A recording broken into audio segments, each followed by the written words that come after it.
Dice, es muy frecuente que vivamos alejados del camino correcto que nos lleve a nuestro destino. Y saben, el valor de esto es que es una tragedia, porque cuando nos perdemos en el camino de la vida rumbo al destino que Dios nos marcó, es una tragedia, porque desperdiciamos todo: tiempo, dinero, recursos, la juventud, las facultades, todo. Pero ¿sabe usted que existe algo que puede ayudarnos a evitar que nos perdamos? Tener un mapa, tener una guía sabia que evite que nos perdamos. Y en el caso del creyente y de la iglesia en general, Dios es nuestra guía sabia que nos lleva a nuestro destino. El texto que acabamos de leer nos ubica en un contexto donde el pueblo de Israel acaba de dejar Egipto, luego de poco más de 400 años de esclavitud, y lo hizo en un marco de señales, portentos y milagros. Y la gran pregunta es, una vez fuera de Egipto, dijeron, bueno, ¿y ahora para dónde jalamos? El destino era regresar a la tierra de donde Jacob se había asentado 400 años atrás, pero que habían abandonado por irse a refugiar a Egipto huyendo de la hambruna. Génesis capítulo 46. Pero como dicen los chavos hoy en día, sucedieron cosas en donde el pueblo de Israel llegó como invitado a Egipto y terminó siendo esclavo, perdiendo su autonomía y su libertad. El libro del Éxodo nos habla de que la han recobrado por gracia divina y ahora tienen que regresar a Canaán. No es una tarea fácil, no es una travesía sencilla, porque imagínese usted movilizar a una masa enorme de gente sin herramientas más que su pura intuición para regresar a Canaán, lo cual los coloca en una situación de vulnerabilidad, porque podrían perderse en el desierto. Dios, previendo que no se perdieran en el desierto, les proveyó de su presencia visible para que lo siguieran. Éxodo capítulo 13, verso 21 dice, y Jehová iba delante de ellos, de tal manera que ellos podían ver, Moisés podía ver y el pueblo detrás de él podía ver la presencia de Dios enfrente de ellos, dirigiendo su camino. ¿De qué manera? Una columna de nube para guiarlos en el camino y de noche una columna de fuego para alumbrarles, de tal manera que ellos no podían decir, no, pues está nublado o está oscuro, sino que Dios se encargó que su misma presencia los guiaba. Se había materializado en una nube, en un conjunto de nubes por el día y en una llama de fuego por la noche para que llegaran a su destino, para que llegaran a la tierra de Canaán. Y Dios no se separó de ellos ni un instante, versículo 22. Nunca se apartó de delante del pueblo la columna de día, ni de noche la columna de fuego. ¿Pero qué creen? ¿Qué creen que pasó? Esa generación, la que salió de Egipto, los mayores de 20 años, que fueron testigos de la providencia divina y que contó con la dirección directa de Dios, se perdió. Sí, se perdió. ¿En qué momento se perdió? Cuando desviaron su mirada de fe del objetivo divino, la tierra de Canaán. Empezaron a mirar las inclemencias del tiempo, empezaron a darse cuenta de lo que les faltaba y lo que habían dejado atrás, y un sinfín de cosas que los llevaron a extraviarse. Esto lo dice el libro de los Números, capítulo 14, versos del 21 al 23. Y Dios desechó a esa generación diciendo, no entrarán a la tierra de Canaán. A lo largo de la historia del generaciones, a esa no. Pero déjeme decir que al final de todo, Israel terminó perdiéndose en el camino hasta nuestros días. Porque hoy en día, aunque siga existiendo la nación de Israel, ya no es absolutamente casi nada de lo que fue el otrora original pueblo de Dios. Y nosotros debiéramos tomar sabiduría de este hecho, porque parece ser que eso le está sucediendo a la iglesia de Jesucristo en el siglo XXI. Y no únicamente algunos pelados por ahí cristianos que se extravían del camino, sino congregaciones enteras que se han desviado o perdido del propósito original, ese por el cual estamos aquí. Y sucede, mis hermanos, porque nos distraemos de ese objetivo principal y nos sumergimos en círculos de entretenimiento, porque termina siendo eso, entretenimiento, que nos lleva a esterilidad de los asuntos del reino de Dios. Pero ¿saben qué es lo que hace más trágica esta situación? No que estemos o que nos estemos perdiendo, sino que no perciben que están perdidos o alejados de la voluntad de Dios, sino que están muy contentos y contentas con su pequeño etos religioso, haciendo cultos dominicales cada semana, y nada más, lo cual, de no corregirlo, los puede conducir a la desaparición. Pero Dios no quiere que sus iglesias locales desaparezcan. Él quiere evitarlo, y en el caso que ya esté extraviado, corregirlo. Y para eso necesitamos un plan de vuelo. En la aeronáutica, los pilotos, antes de volar, tienen que diseñar un plan de vuelo.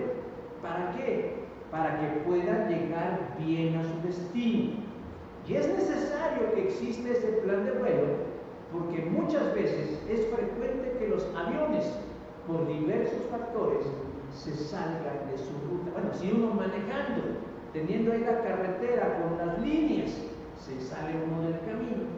Imagínese usted un avión que no tiene una carretera física y que tiene que seguir un plan de vuelo. La iglesia debe tener un plan de vuelo para no perderse en el cielo de las distracciones. Y el plan de vuelo básico comprende 3 elementos que redescubriremos hoy a la luz del Nuevo Testamento. Y digo que redescubriremos porque es probable que ya lo hayamos archivado en el montón de cosas que nos han distraído y que pueden estarnos llevando a perder el objetivo y la razón de por qué somos iglesia, para qué estamos aquí, qué quiere Dios de nosotros, qué espera el Señor de la Iglesia Bautista. Dios es amor de clavo. Que el primer elemento de este plan de vuelo es un destino a donde llegar, es decir, a dónde nos quiere llevar el Señor. Al pueblo de Israel lo quería regresar a Canaán, a la tierra que fluye en leche y miel. Pero nosotros, ¿a dónde? Si vamos al libro de Mateo, en su capítulo 28, versículo 19, vamos a encontrar ahí el destino de la iglesia cristiana: y hacer discípulos a todas las naciones. Es Jesús quien nos clarifica nuestro punto de llegada de esta aventura llamada vida, que como creyente y como iglesia debemos llegar.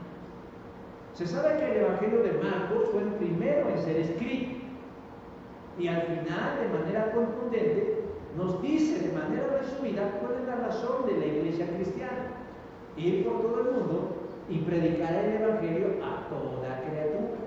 Así, en seco nos lo dice. Pero es Mateo en donde se da esa misma instrucción, pero nos la da de una forma más específica, o sea, más detallada.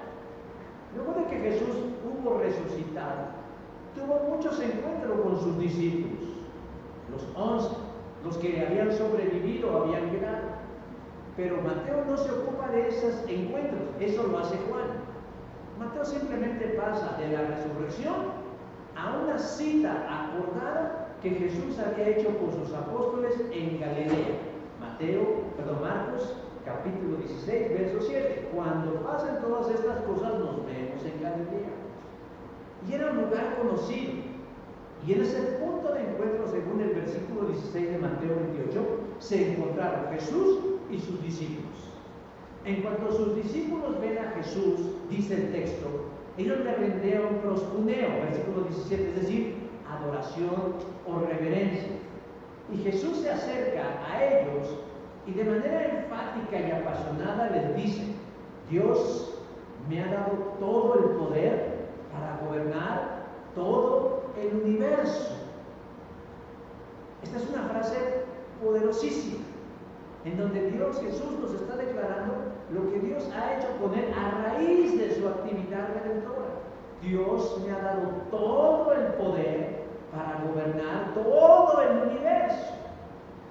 La palabra que utiliza aquí Mateo no es dunamis como en otras ocasiones para referirse a la capacidad que tenía Jesús de hacer milagros, no, sino que la palabra que utiliza aquí Mateo es para decirnos que Jesús, a raíz de su obediencia y de su resurrección, Dios le ha otorgado la autoridad, el dominio, la capacidad de influir en todas las esferas creadas: el cielo, la tierra, el universo. ¿Y en qué se traduce esto, hermanos? Que además de que Jesús tiene todo el poder para hacer lo que se le antoje, Él tiene potestad, tiene injerencia, tiene jurisdicción para intervenir en la salvación de todas las personas. Y no solamente de una época en el mundo, sino de todas las épocas del mundo. Luego entonces, con esas cartas credenciales de Jesús, yo soy el jefe, así resumidamente, yo lo puedo todo, yo soy dueño de todo. Entonces Jesús da una orden. Y escuche bien, da una orden. No está sugiriéndonos algo, así como yo, hermanos, yo les sugiero que busquen pistas y gritos. Esa es una sugerencia. Pero Jesús nunca sugiere nada. Jesús ordena, porque Jesús es el mandamás. Por eso los que creemos en el amilenialismo, creemos que Jesús ya está reinando, ya es nuestro Señor, ya es nuestro Rey, porque toda autoridad le ha sido dada en el cielo y en la tierra. Y entonces da un mandamiento que dice: por tanto, vayan y hagan discípulos. A diferencia de Marcos, Mateo lo dice de una forma más clara, porque Marcos dice: vayan y prediquen el evangelio a toda criatura. Pero Mateo da la orden de forma más específica. No se trata únicamente de ir a decirle a la gente que Jesús murió y pagó por sus pecados en la cruz del Calvario, que se levantó de entre los muertos para salvación y vida eterna. No. Lo que está diciendo Mateo es que el trabajo de la iglesia es más arduo, es un poco más compleja que simplemente ir a hablar a las afueras de un hospital, en una plaza pública o en un microbús con un extraño. Se trata sí de decirles las buenas noticias de salvación, con el propósito de que quienes crean se conviertan en discípulos. Matzeteo es la palabra en griego que se traduce como discípulo. Y lo que Mateo nos está diciendo es que Dios no quiere creyentes, Dios quiere discípulos. ¿Y qué es un discípulo? Alguien que es similar a su maestro. El significado de la palabra discípulo en el griego también significa erudito o docto. Es decir, el trabajo de la iglesia es irles y predicar el evangelio. Y esos que crean se conviertan en sabios en el sentido que conozcan el significado de lo que creen, no únicamente que sepan, sino que verdaderamente conozcan a fondo la naturaleza de su salvación. Entonces se nos va haciendo complicada la tarea, porque Dios nos manda, nos ordena, nos instruye a ir y a ser discípulos. Como no falta el que se quiere escapar por la tangente, dirá: ¿a dónde, Señor? ¿A dónde? Y Jesús dice: pues a naciones. Y esto debemos entenderlo, que va más allá de mi entorno inmediato. Claro, tengo que compartir esta labor en la gente de mi localidad, de mi Jerusalén espiritual, simbólica, pero a la vez implica ir a otras localidades más allá, pueblos, países, colonias, comunidades, culturas, para que las personas hagan una decisión no solo de creer en Jesús, sino de ser discípulos de Jesús. De tal forma que un templo cristiano no debe ser visto únicamente como un centro de fe, sino como un lugar de entrenamiento para ir a esas localidades. Alguna vez leí a alguien que decía: mi iglesia es un centro de entrenamiento para misiones internacionales, porque mi misión es llevar el evangelio a mi vecino, a mi pariente, a mi amigo y al extraño que está más allá de mis fronteras. Y la señal de que si estamos haciendo un buen trabajo, mis hermanos, es que las personas creerán y tomen como desafío consagrar su vida al Señor a través de una señal inequívoca, que es el bautismo, bautizándolos en la fórmula trinitaria del Padre, del Hijo y del Espíritu Santo. Y aquí voy a abrir un pequeño paréntesis teológico. Los unicitarios, esos que no creen en el Padre, el Hijo y el Espíritu Santo, dicen que esta porción de la Escritura es apócrifa o espuria, es decir, Mateo 28:20 dice: no estaba en los originales, sino que lo añadieron. Y esto lo dicen ellos para descalificar la doctrina trinitaria. Pero no han podido comprobar históricamente que Mateo 28, 19 y 20 haya sido un añadido. Pero vamos a suponer que sí fue un añadido. Si fuera un añadido, ¿cómo es que ellos, los unicitarios, utilizan la misma versión Reina Valera en sus congregaciones si la consideran una Biblia espuria? ¿No es una contradicción? Bueno, cerramos nuestro paréntesis teológico. Un punto interesante que hace distinción entre Marcos 16 y Mateo 28 es que Dios quiere que sepamos que quien cree en salvación no debe contentarse con simplemente saber: ah, sí, Jesús murió por mis pecados, gracias Señor, ya estoy convencido. Sino que se trata de que el creyente desarrolle las virtudes cristianas. Versículo 20: enséñeles a obedecer todo lo que les he mandado a ustedes. Y déjame decir que la gran mayoría de las iglesias, y perdón si soy generalista, pero es difícil encontrar a veces algo que distinga, utilizan una versión distinta de esta porción del pasaje, porque la gran mayoría en la práctica lo único que hace es enseñarles las cosas que Jesús dijo, cuando la enseñanza que Jesús da es enseñarles a obedecer lo que les he mandado. Ese simple juego de palabras, de quitar y poner la palabra obedecer, hace una gran diferencia. ¿Por qué? Porque cuando únicamente le enseñamos a la gente lo que tiene que saber acerca de Jesús, lo único que estamos formando son oidores de la palabra y no hacedores de la verdad. Pero este no es un problema nuevo, lamentablemente. Santiago, el hermano carnal de Jesús, desde el primer siglo identificaba ya este problema. Por eso exhortaba a sus lectores: no es suficiente con solo oír el mensaje de Dios, hay que obedecerlo. Si solo lo oyen sin hacer lo que dice, se están engañando a sí mismos. Santiago, capítulo 1, versículo 22. Me han escuchado hablar en varias ocasiones, y espero que lo recuerden, que hay dos razones por las que Dios nos llama, y las dos son fundamentales. No porque una esté al principio quiere decir que la otra esté descalificada, pero la primera razón por la que Dios nos llama es para que tengamos compañerismo con Él. Marcos 13:14.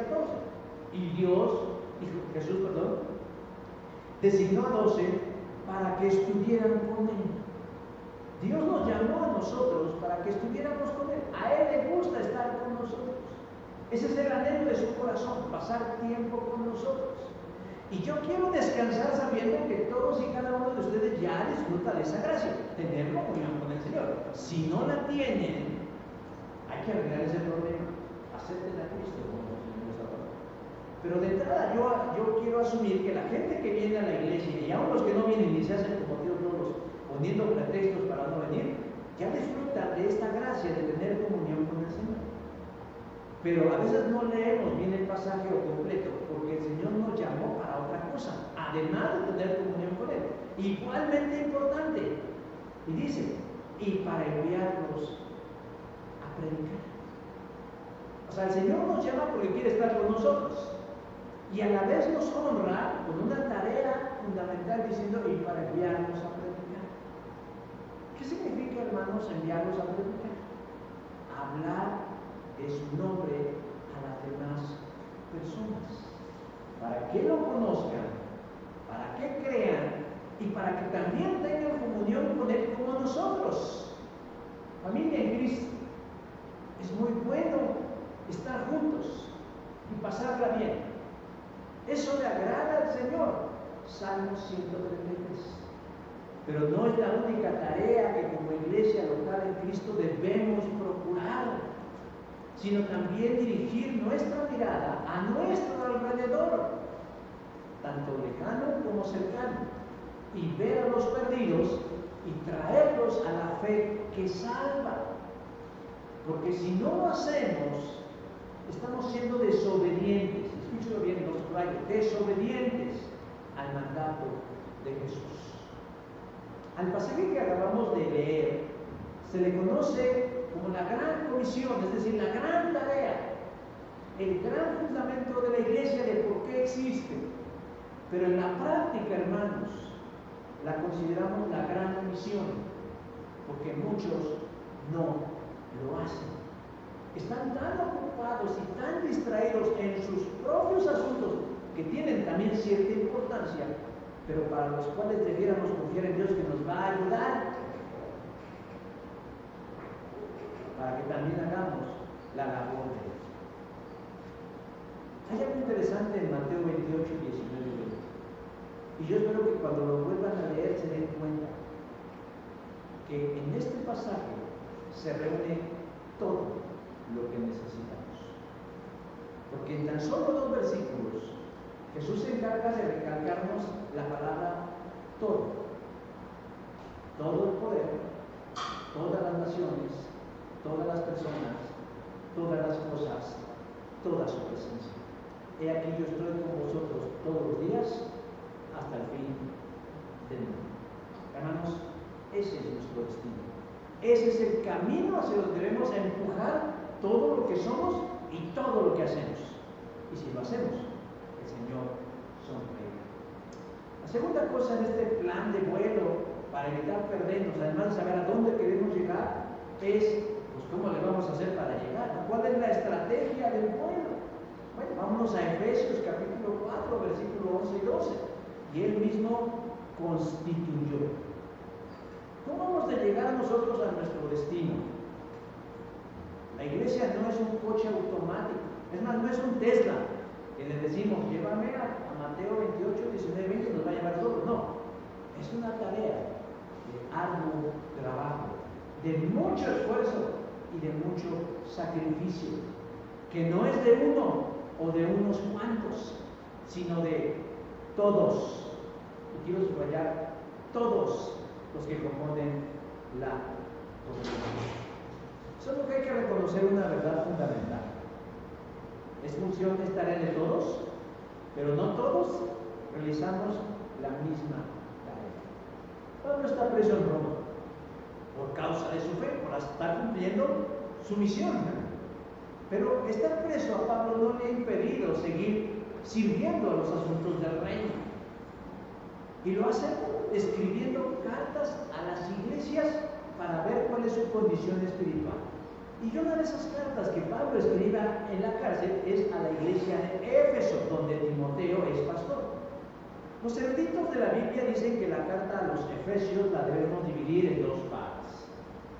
Y la segunda parte correspondería para nosotros lo que es el capítulo 4, donde Pablo empieza a hablarle a la iglesia de los Efesios acerca de la unidad cristiana, diciendo cuán importante es darnos cuenta que somos un cuerpo en Cristo, que somos una unidad, que somos uno solo en el Señor, pero no hay que confundir unidad con uniformidad. Somos una unidad, como en una familia, como en un país, como una raza humana, somos una unidad. Pero en medio de esa unidad hay una diversidad que no nos hace iguales los unos a los otros. Y eso es lo que hace maravillosa a la vida de la iglesia, que siendo nosotros cada uno tan distinto, podamos estar unidos alrededor de la persona de Cristo. Y Dios utilizará esa diversidad para que nosotros podamos llegar a nuestro punto final, a nuestro destino.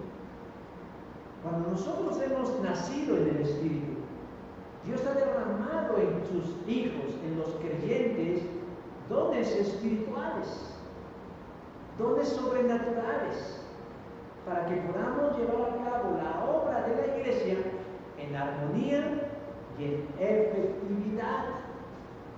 Pero ¿saben? El problema que enfrenta la iglesia del siglo XXI es que ha sido afectada por una corriente teológica conocida como cesacionismo, que no es otra cosa más que decir, los dones del Espíritu Santo ya no están vigentes hoy en día, por lo menos no los dones que llaman sobrenaturales. Y desde ahí empezamos mal. Clasificar la manifestación del Espíritu Santo en naturales y sobrenaturales es un error, porque todos los dones, al ser de naturaleza espiritual, son sobrenaturales. Y Dios ha dotado y provisto a cada iglesia local de una buena dotación de dones sobrenaturales. ¿Cómo justifica el cesacionismo esta afirmación de que ya no hay dones sobrenaturales? Bueno, leen mal. No porque tengan la Biblia en su idioma quiere decir que lo sepan leer. Leen mal la primera carta de Pablo a los Corintios, creo que es el capítulo 3, en donde él dice que llegará un día en el que las manifestaciones del Espíritu dejarán de ser. ¿Cuándo? Primera de Corintios 13 y 19 dice, cuando venga lo perfecto, todo lo que es en parte se acaba. Quienes son cesacionistas de closet o abiertamente cesacionistas, dicen que esto ya se cumplió.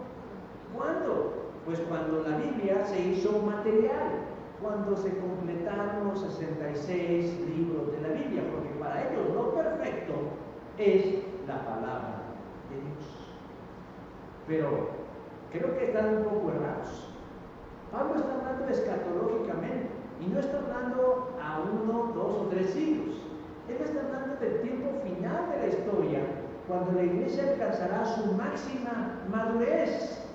Y entonces sí, dejarán de funcionar ciertos dones espirituales. Por ejemplo, cuando el Señor Jesús venga por nosotros, tema de hace una semana, y estemos con Él en la gloria, ¿qué don creen ustedes que ya no va a hacer falta? La fe.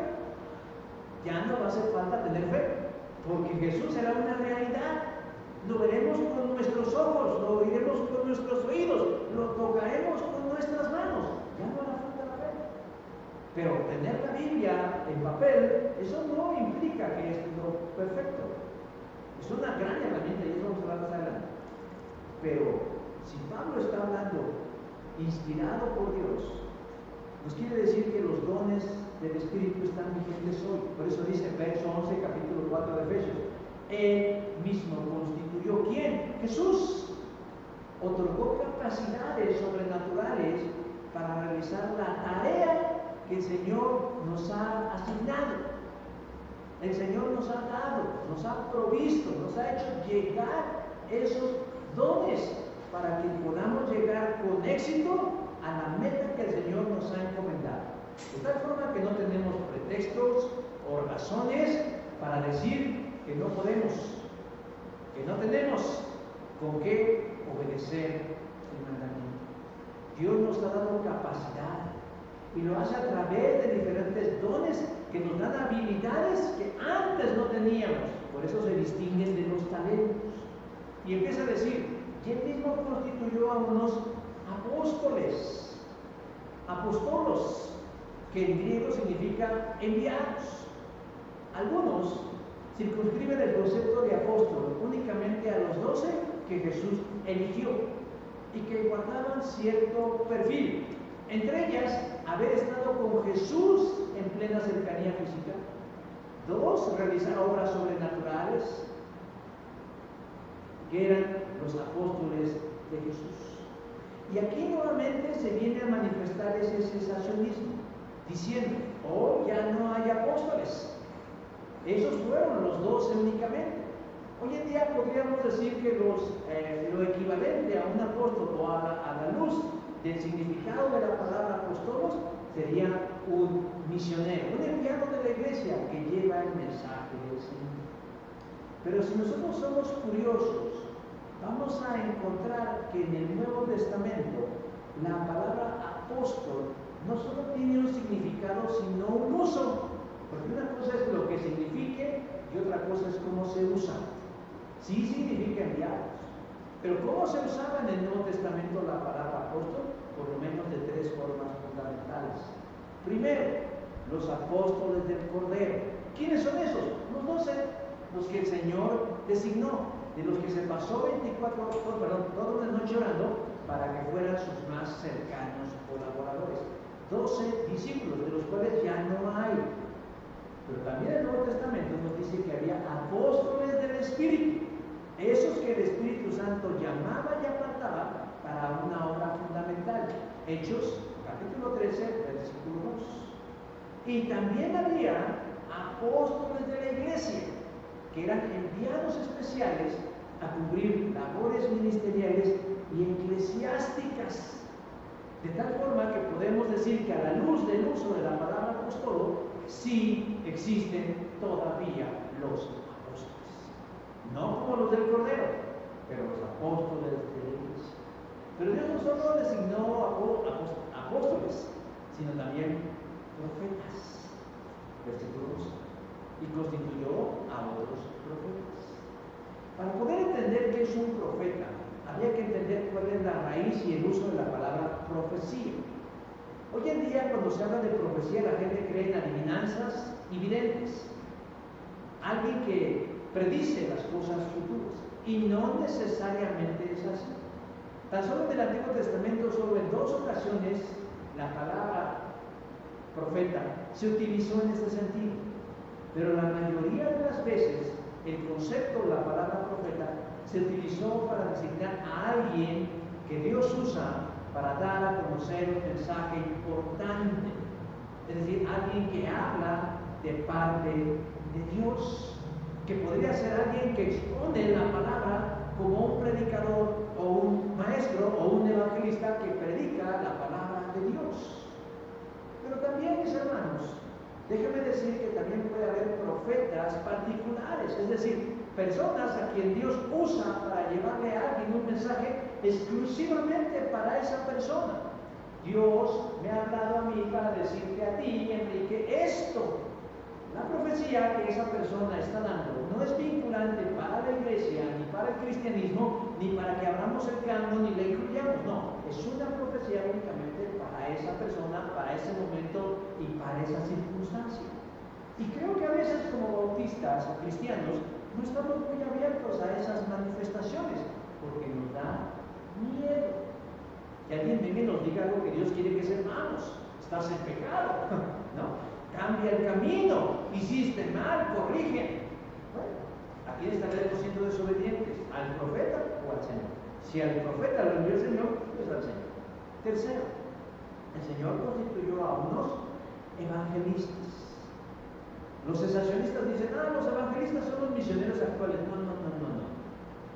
Hay una gran diferencia entre un evangelista y un misionero. Un evangelista es aquel que siente un deseo ardiente por hablarles a otros del Evangelio. Nada más. no le da un seguimiento, solo transmite el mensaje. Tal como lo hizo Felipe con el etíope en el camino. Hechos, capítulo 8, versículo 26 al 39. Y por último, dice, y él constituyó a otros pastores y maestros. Aquí hay una discrepancia donde la gente que sabe no se ha puesto de acuerdo. Hay quienes dicen que es una sola función y hay quienes dicen que son dos. Es decir, algunos dicen, es que son pastores y otros son maestros.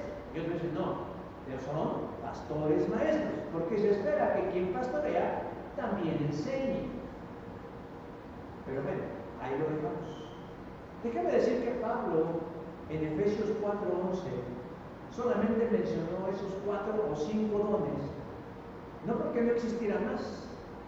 En Romanos y en su primera carta a los Corintios da otra lista de otros dones, pero aquí solo mencionó estos porque esos son los que se clasifican como el fundamento o el soporte de la iglesia. En toda iglesia debe haber apóstoles, profetas, evangelistas y pastores y maestros, porque son los que le dan estructura a la iglesia y porque son los que van a desarrollar el plan de vuelo para que la iglesia llegue a su destino. ¿Y cuál es esa estrategia? Versículo 12. Hizo esto, que constituir algunos apóstoles, profetas, evangelistas y pastores maestros, para que todos los que formamos la iglesia, ¿cómo dice? Todos los que formamos la iglesia, que es su cuerpo, estemos ¿qué? Capacitados para servir y dar instrucción al creyente. Caramba, esto a mí no me lo habían dicho, que mi trabajo y mi tarea como pastor es instruirlos a ustedes para que ustedes hagan la obra del ministerio, no yo. Y no lo digo yo porque me quiera zafar de la responsabilidad, lo dice Pablo, inspirado por Dios. Hizo esto para que los que formamos la iglesia estemos ¿qué? Capacitados, habilitados, preparados, listos para servir y dar instrucción al creyente. El problema de las iglesias es que existe el llanero solitario o el hombre orquesta, porque la gente espera que el pastor cante, dirija, visite, predique, sonría, nos trate bien y aparte sea el cahuete de nuestros problemas. Pero esa no es el modelo de la Escritura, sino que el trabajo de un líder de la Biblia es decir, yo te voy a enseñar a ti para que tú sepas qué hacer en los momentos álgidos de tu vida. Porque bien dice, somos el cuerpo de Cristo. Y como cualquier cuerpo que se precie de estar completo, tiene diferentes miembros, diferentes partes que sirven para cumplir funciones específicas.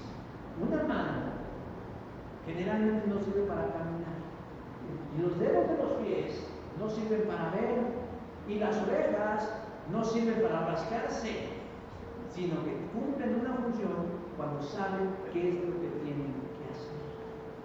Así que hermanos, cada instrucción, cada enseñanza, cada bendición que usted recibe, no es para que la almacene en el archivo de las cosas que no voy a hacer caso. No, son para que usted sea apto y contribuya al extendimiento y el establecimiento del reino de Dios. Cuando usted aprende algo nuevo en la iglesia, no es únicamente para que digan, ya sé más, sino cómo va a usar esto en mí para que otros conozcan del Señor. Tercera parte del plan. Ya vimos que tenemos un destino.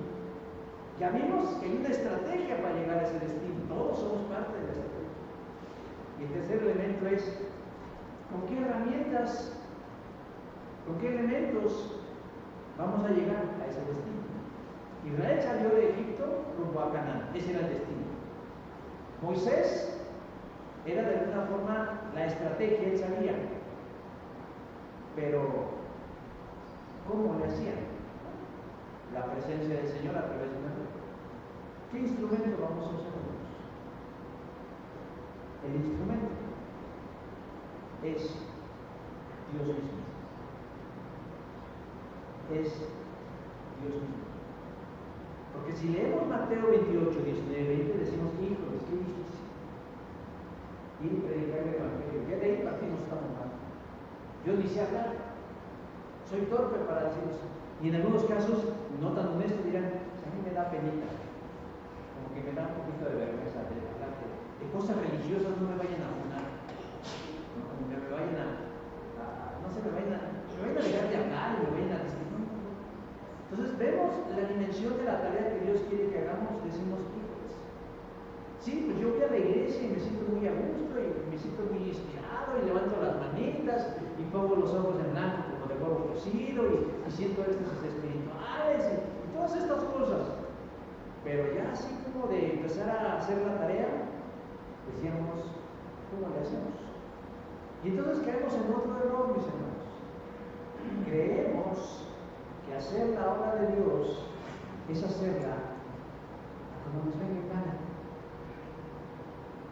Creemos que debemos hacerlos como se nos ocurra.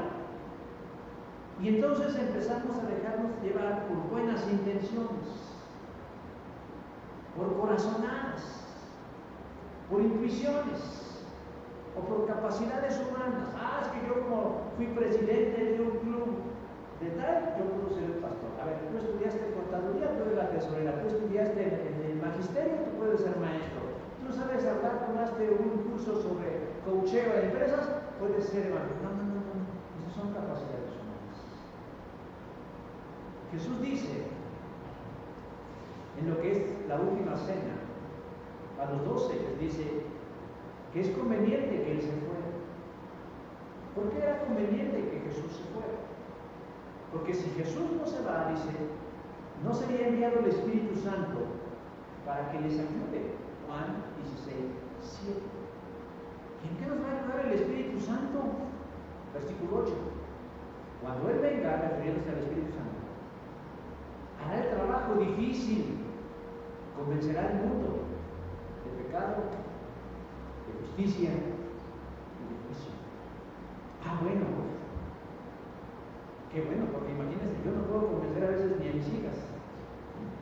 Yo voy a andar convenciendo al mundo del pecado, del juicio y de justicia. El Espíritu Santo, mis hermanos, es imprescindible en este plan de bueno. No es una alternativa o un recurso más. Pero si nosotros apagamos el Espíritu, silenciamos al Espíritu o ignoramos al Espíritu, ¿sabe qué estamos haciendo? ¿Cómo se dice coloquialmente? Nos estamos dando un balazo en el pie. Porque si le decimos al Espíritu Santo, no, aquí no se hacen esas cosas. Así que calladitos nos vemos aquí. O no soy de palo, tengo orejas de pescado, ¿qué sabe quién estará diciendo? O pasamos de lado. Estamos perjudicándonos a nosotros mismos. Hermanos, yo entiendo que algo que puede incentivar el cesacionismo es que la gente no quiere ver desorden en sus iglesias. Y tiene razón, Dios es un Dios de orden. Pero una cosa es procurar el orden y otra cosa es apagar y ir en contra de la obra del Espíritu Santo. El Espíritu Santo, para los que creen en experiencias y éxtasis, no vino para entretenernos ni para hacernos sentir cosas bonitas. No, a eso no vino el Espíritu. No vino para tirarnos y revolcarnos. No, vino a darnos dirección, como una brújula, a decirnos para dónde está el norte. Pablo y Bernabé están en la iglesia de Antioquía y se está desarrollando un cultazo, mis hermanos, un cultazo bien avivado, un culto de adoración matizado con ayuno. Cuando de pronto dice Hechos capítulo 13, verso 2, que habló el Espíritu Santo, dice, y dijo el Espíritu Santo. Yo me quedo pensando, ¿habló el Espíritu Santo? Y usted se ha preguntado, ¿cómo habló el Espíritu Santo? ¿Cómo habló?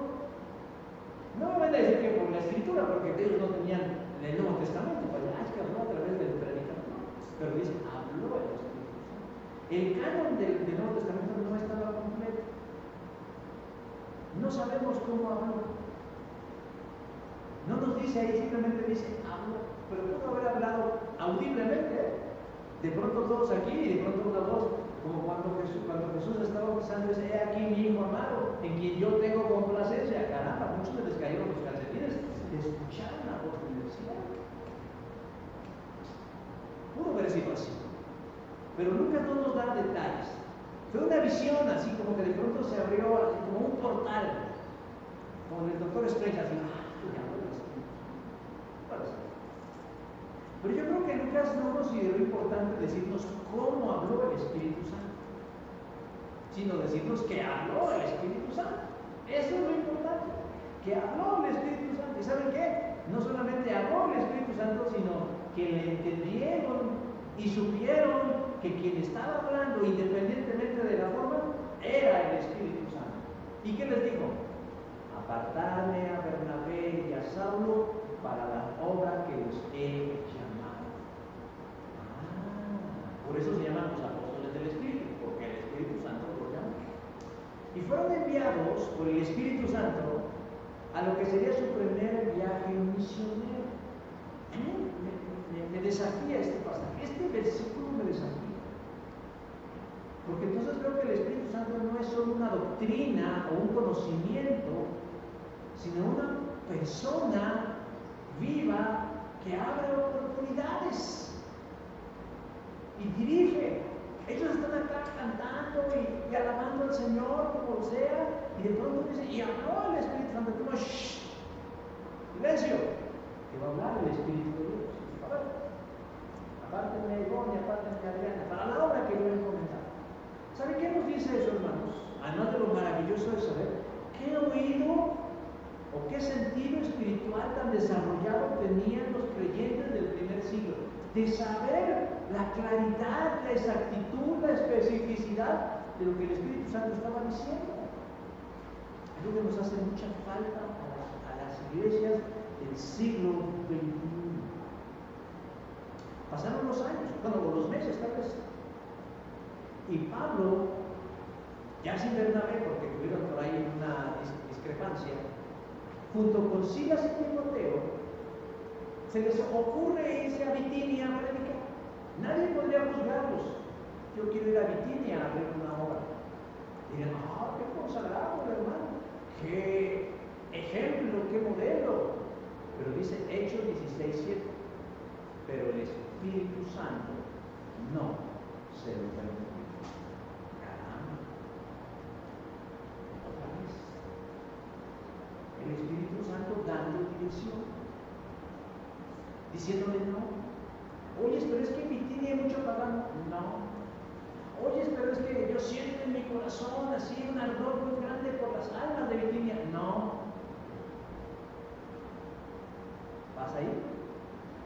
A Macedonia. Otra vez me pregunto, ¿cómo identificaban ellos no solo la voz del Espíritu, sino la misión o la dirección que el Espíritu les decía? Lucas no nos dice, pero lo que sí nos dice es que fueron obedientes a la voz del Espíritu Santo. Y eso debe a nosotros hacernos sentir un poquito mal, porque debe conducirnos, hermanos, a ser más sensibles a la dirección del Espíritu Santo. Y no para deleitarnos en un éxtasis espiritual, y no para presumirles a otros, ay, vean, a mí me habla el Espíritu de Dios, no, sino para hacer la voluntad de Dios. Yo no pongo en duda el movimiento del Espíritu Santo. No sé quién para decirle cómo actuar. Pero sí entiendo que el Espíritu Santo quiere darnos dirección, decirnos a dónde. Hace 5 años, mis hermanos, a la gran mayoría de las iglesias, por no decir todas, nos agarraron a cachetadas el Espíritu Santo. Porque todas planificamos nuestro 2020, no, es que el Espíritu Santo nos está mandando a hacer esto y a hacer aquello y a hacer aquello. Ya andamos, pero así como pavos reales diciendo, y baja y baja. Viene la pandemia y la gran mayoría de los planes de casi todas las iglesias cristianas, evangélicas, espirituales, dirigidas por el Espíritu Santo, tuvieron que cambiar sus planes. Si realmente hubiéramos sido sensibles a la voz del Espíritu, nosotros hubiéramos sabido antes que todo lo que el Señor iba a hacer. Pero no lo supimos. Porque tenemos una cerillota en el oído espiritual, que a veces solamente nos escuchamos a nosotros mismos y no al Espíritu Santo. Hace como unos 20, 25 años, un pastor canadiense vino a revolucionar la forma en cómo los bautistas concebíamos la acción del Espíritu Santo. Y lo plasmó a través de un libro, en donde él dice que el Espíritu Santo sigue tan activo como en el día de Pentecostés. Y que el reto de la iglesia y del creyente es saber identificar la voz de Dios. ¿Para qué? Para obedecerla.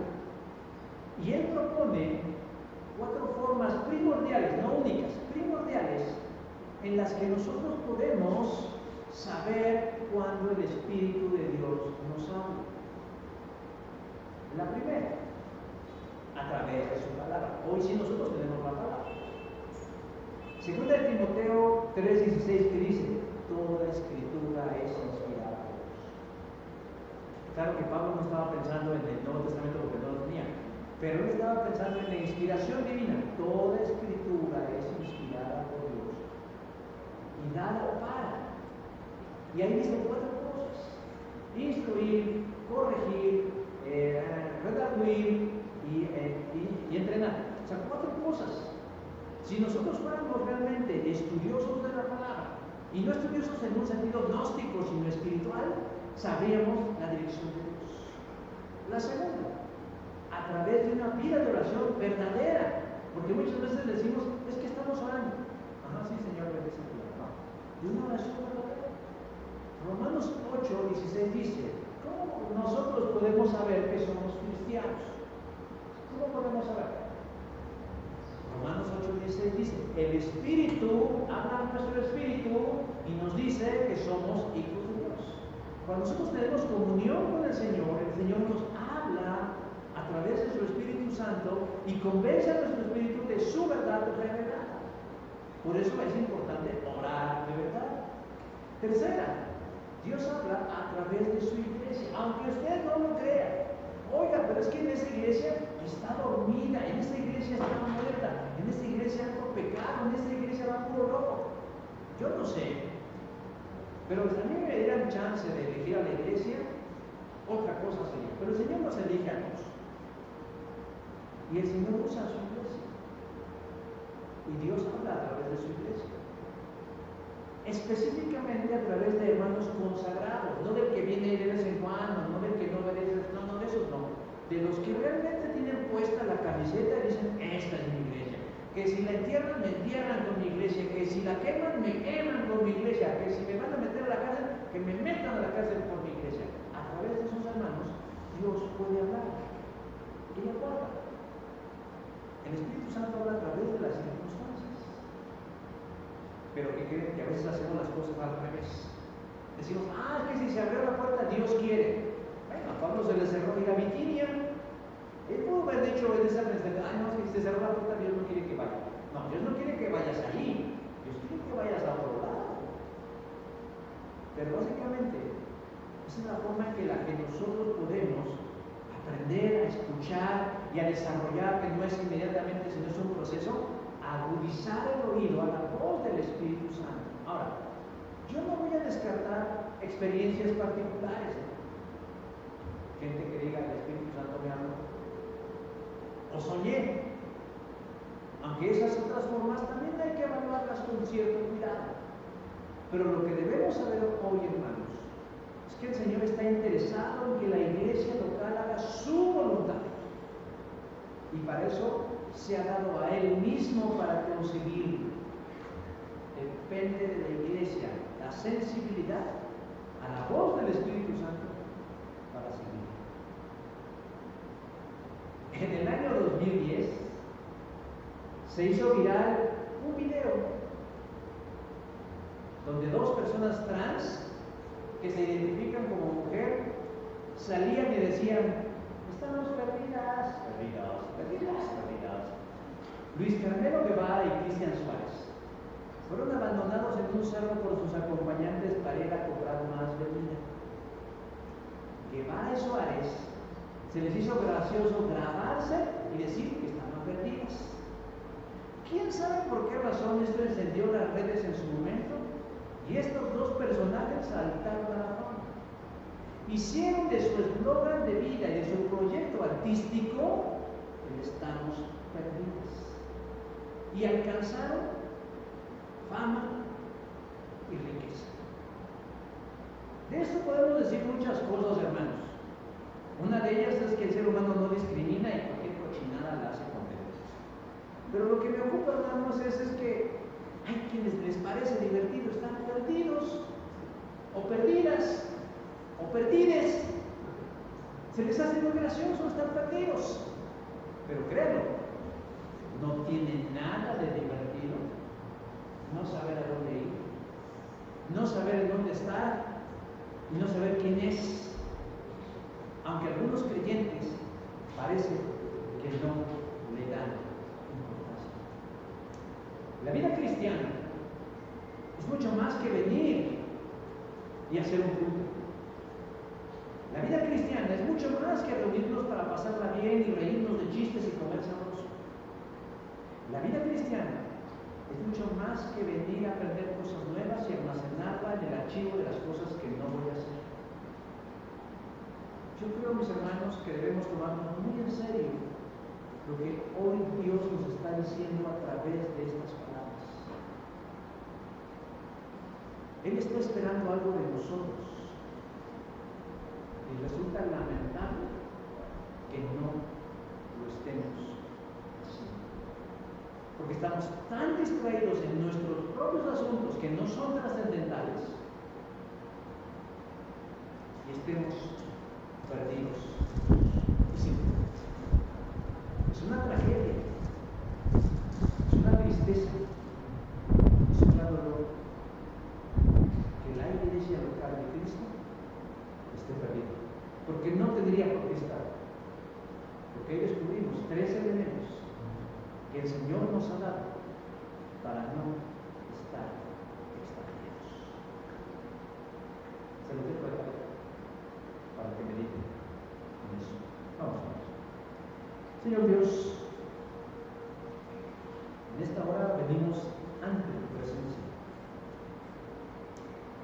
Yo creo que ninguno de nosotros, yo creo que nadie en sus cabales podría presentarse delante de ti diciéndote, Señor, o sintiéndose satisfecho de lo que es y de lo que hace, como en una actitud de arrogancia, diciendo: Señor, te sacaste un 10 conmigo porque yo cumplo al pie de la letra tus mandamientos.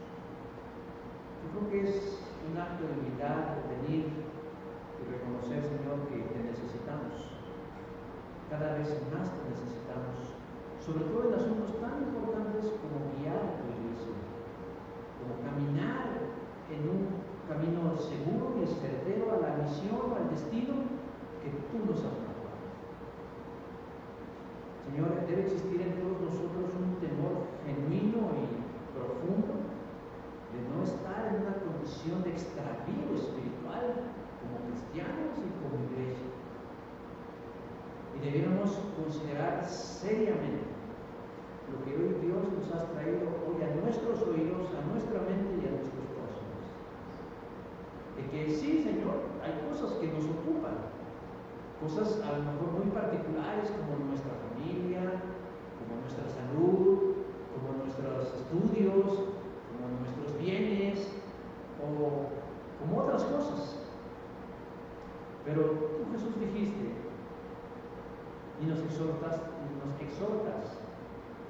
no hacer tesoros en la tierra. Es decir, muchas de esas cosas por las cuales nos estamos afanando y estamos distraídos, Señor, se van a quedar en este mundo. Se van a quedar aquí. Tú nos invitas y desafías a que hagamos tesoros en los cielos, donde no se corrompen y donde no se echan a perder. Y esto tiene que ver con tus asuntos, con tu voluntad, con tu plan, con las cosas que a ti te interesan y que en esencia, Señor, son las almas de las personas. Ayúdanos a ser sensibles a la voz del Espíritu Santo, a tu voz, y tener el suficiente discernimiento para saber qué sí y qué no hacer, cuándo hacerlo y de qué manera hacerlo. Porque más allá del resultado, lo que queremos, Señor, es sentir la satisfacción de saber que somos obedientes a tu voz. Y que cuando hemos de presentarnos delante de ti, Señor, podamos decir, convencidos, que nunca nos extraviamos del camino. Que aunque hubo momentos en donde nos salimos de la ruta por distracciones diversas, hicimos el esfuerzo de nuestras capacidades y tomados de tu mano de mantenernos siempre en el sendero correcto. Ayúdanos a destinar nuestras fuerzas, nuestras capacidades, nuestros recursos y habilidades para cumplir tu voluntad. Se vienen tiempos difíciles, siempre son tiempos difíciles, y sería muy lamentable que no estemos ajustados para enfrentarlos y salir victoriosos. No te tembló la mano para que una generación entera que se distrajo en sus propios asuntos muriera en el desierto, caminando sin sentido, perdidos y extraviados durante 40 años, como reprimenda a su indolencia y a su descuido. No queremos pasar por eso. Queremos ser hallados justos, atentos e irreprensibles delante de ti. Te lo pido, Señor, obra en nuestras vidas, obra en nuestra iglesia, aviva nuestros corazones. Te lo estoy pidiendo, te lo suplicamos, en el nombre de Jesús. Amén. Gracias, hermanos. Que el Señor les bendice grandemente.